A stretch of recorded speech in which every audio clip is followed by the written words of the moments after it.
Chers Beaumontois, c'est avec un immense plaisir que je vous accueille à l'entrée de ce site exceptionnel que vous connaissez sous le nom du Tnéfazès. L'acquisition par la ville de cette propriété inoccupée depuis plusieurs années était un engagement du projet que nous portons pour Beaumont. C'est chose faite. Après des années d'immobilisme, je me suis saisi du dossier avec mon équipe et les services. Et je suis heureux de vous annoncer l'achat du parc et des bâtiments. En août 2016, le service des domaines avait estimé son coût à près de 1,4 million d'euros. Nous avons beaucoup discuté de ce projet avec l'État et suite aux négociations, c'est au prix de 783 000 euros que nous achetons le Tnéfazès. Nous allons aujourd'hui pouvoir en faire un lieu dédié à l'éducation, à la solidarité, à l'écologie et à la citoyenneté. Un véritable écoquartier.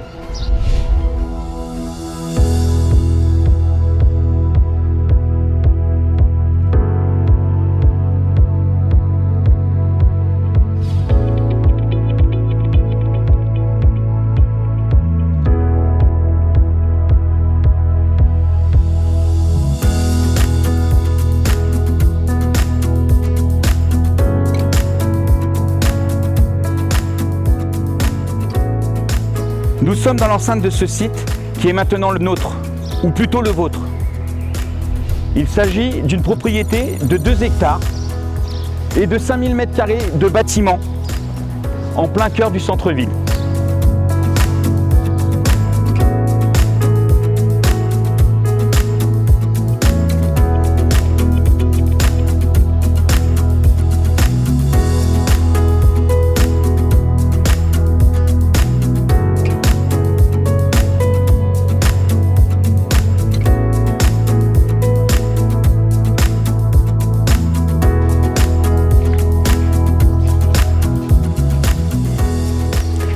Ce lieu est chargé d'histoire.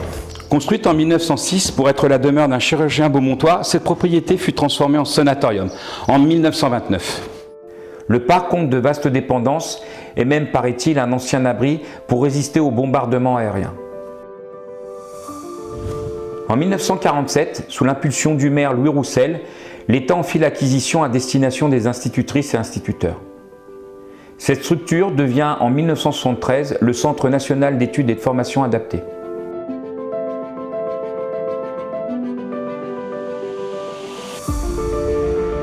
En 1998, les bâtiments furent loués par l'État à l'APAGE, Association pour adultes et jeunes handicapés, qui y installa un centre de formation au métier du handicap, un atelier protégé et le théâtre de Cristal. Ces établissements quittèrent les lieux en 2015. L'acquisition du site n'est donc qu'une première étape. Malgré l'état d'abandon, dû à l'absence de projet pour cette propriété durant 6 ans, son potentiel est immense.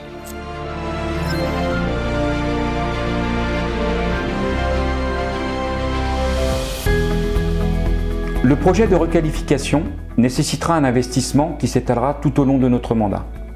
Pour le financer, soucieux des deniers publics, nous irons chercher de multiples subventions.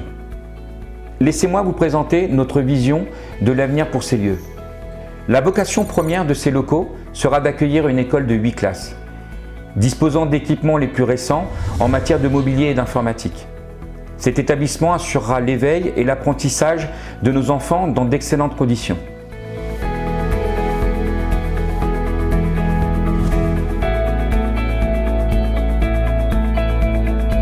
En parallèle, nos services travaillent d'ores et déjà à l'installation dans les murs d'un espace dit de tiers-lieu et d'une solution d'accueil à destination des femmes victimes de violences.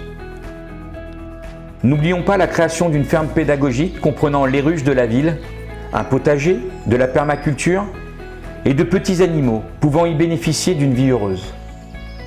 Le tout en préservant le parc et ses arbres centenaires, véritable poumon vert en plein centre-ville. Ouvert à tous en journée, fermé et sécurisé la nuit, comme le parc de la mairie.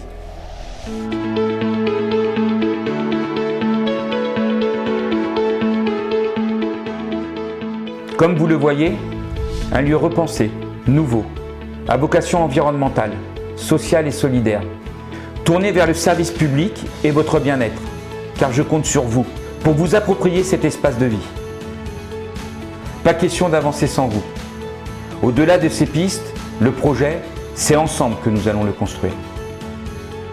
À chaque étape, nous organiserons des débats participatifs et des rendez-vous d'échange pour écouter vos idées et réfléchir en commun à leur mise en place. Ce sera notamment le cas pour le choix du nom de ce site.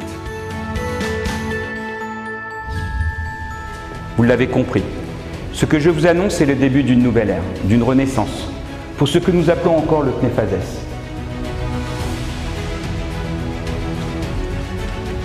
Je ne sais pas encore comment nos enfants choisiront de nommer ce site demain, mais je suis certain que je me trouve aujourd'hui dans ce qui sera, à l'avenir, une véritable fierté beaumontoise.